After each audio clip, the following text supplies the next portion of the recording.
no chon cho, dạ, do,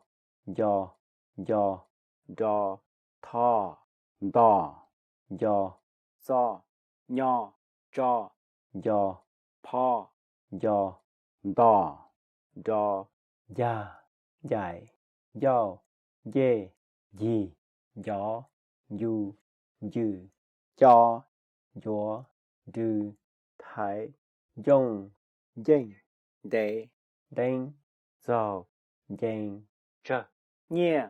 pi, giờ, đông, thì, dĩa, co,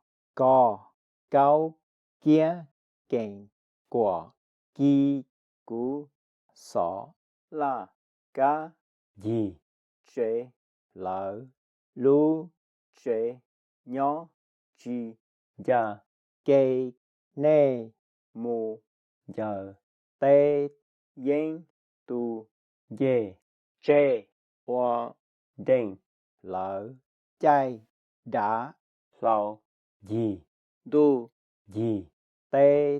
đu, dĩa, dũa, lò, na, nư, chi, sơ, đầu, dạ, co, xìa, xì, trời, so, kế, dạ, so, kế, dạy, hoa, o, so, o, tu, đỡ, do, o, tu, ví, dầu, do, dạ, đó, đinh, co, cao, cùng, co,